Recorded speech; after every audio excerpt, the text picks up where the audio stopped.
এই যে শুনেন, আমি তো আমগো বাড়িতে যাইমু, আমার তো নতুন কোনো কাপড় চোপড় নাই। আপনার বোনের থেকে একটা কাপড় নিয়ে আহি। তুমি আফার কাছে যাবে কাপড় চাইতে? তুমি জানো না আমার বোন কেমন মানুষ? তোমার কাপড় দিব, যাই দেখো তোমার আরো দুটো কথা শোনাই দিব। কি করমু কোন? গতবারও এই জামা কাপড় পরে আমগো বাড়িতে গেলাম, এবারও যদি যাই তাহলে মান সম্মান কিন্তু আপনারই যাইব। আচ্ছা ঠিক আছে, আমি না করতেছি, তারপর তুমি শুনতেছো না। যাও বোনের কাছে যাই দেখো, পরে কথা শোনালে আমার কিন্তু কিছু করতে পারবে না। আচ্ছা ঠিক আছে, তাহলে আমি আপার কাছে যাই। যাও। আপা, আপনার কাছে একটা মিনিট সময় হইব? একটা কথা কইতাম। ফোনে কথা কইতাছি, কি কইবা তাড়াতাড়ি কও। মানে আপা, আমার তো কোনো কাপড় চোপড় নাই, এই কাপড় পরেই আমার বাপের বাড়িতে বারবার যাই। আপনার তো অনেক কাপড় আছে, আপনার এন থেকে যদি একটা কাপড় আমারে দিতেন তাহলে আমি পরে আমার বাপের বাড়ি যাইতাম। দেখো বোন, মিছা কথা কইমু না, আমার কাপড় অনেক আছে, কিন্তু এর আগেও তোমার কাপড় দিছি, তুমি কাপড় নষ্ট করে ফেলাইছো। এখন তোমার আমি কাপড় দিব না বোন, যাও তো বোন, ডিস্টার্ব করো না, যাও। ও আপা, আমার কাপড় দিলে আপনার কাপড় নষ্ট হয়ে যাইব, আমি আপনার কাপড় নষ্ট করে ফেলাই। থাক, আমার লাগবো না, আমি এই কাপড় পরেই আমার বাপের বাড়িতে যাইব।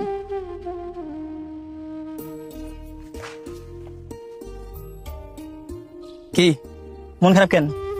আমি জানি আমার বোন কেমন মানুষ, আমি খুব ভালো করে জানি। তোমার কাপড় চোপড় দিব না, তুমি কেন বুঝো না? শুধু শুধু আমার কথা না শুই না বোনের কাছে গেলা, যাই এখন মন খারাপ করে আইলা।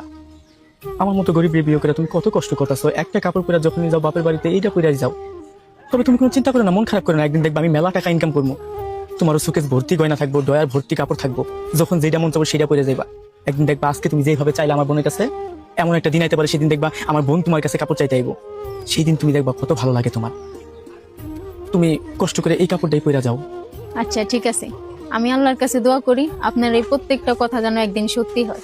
এবার তাহলে আমি যাই। আর শুনেন, সন্ধ্যার পরে কিন্তু গরু বাছুর উঠাই আপনি তাড়াতাড়ি আইসা পড়লেন। আচ্ছা ঠিক আছে, সাবধানে যাও কিন্তু। দেখতে দেখতে কেটে গেল 5টি বছর। সুমনা, বোন বাড়িতে আছো? আরে আপা, হঠাৎ করে আপনি আমগো দরজায়, আপনার কিছু লাগবো? আসলে বোন, আমি একটু ঘুরতে যাইমু তো, আমার তো উঠানো কোনো কাপড় নাই, তোমার উঠানো কাপড় আছে? আরে আপা, আপনি কি করেন? আমার ডয়ার ভর্তি কাপড়, আপনার কয়টা লাগবো? আপনি ঘরে আহেন। না বোন, ঘরে যাইমু না, তোমার পছন্দ মতো একটা আয়না দিলেই হইব। তাই বলে কি আপনি ঘরে যাইবেন না? না বোন। আচ্ছা ঠিক আছে, তাহলে আপনি দাঁড়ান, আমার একটা নতুন কাপড় আছে, এখন আমি বাজি খুলে নিই, আপনার গায়ে অনেক মানাইবো, আমি আনতেছি। এই নেন আপা, এই জামাটা আপনার ভাই 2 দিন আগে আইনা দিছে, আমি এখনো পরি নাই, কিন্তু এই জামাটা আপনার গায়ে অনেক মানাইবে। এই তো কিছুদিন আগের কথা, তুমি আমার কাছে কাপড় চাইছিলা আর আমি তোমার না করে দিছি, কত ছোট করে কথা কইছি। আর আজকে আমি কাপড় চাওয়াতে তুমি সুন্দর করে বাই করে আইনা দিছো। খারাপ সময় সব সময় থাকে না, সবারই ভালো সময় আসে, ওই সময়টা আমি তোমার সাথে খুব খারাপ ব্যবহার করছি বোন, আমার একটু মাফ করে দিও। আরে আপা, আপনি আমার কাছে মাপ চাই আমার ছোট করবেন, আমি তো আপনার ছোট বোনের মতোই। আর ওই কথা আমি কবে ভুলে গেছি। তুমি অনেক ভালো মানুষ বোন।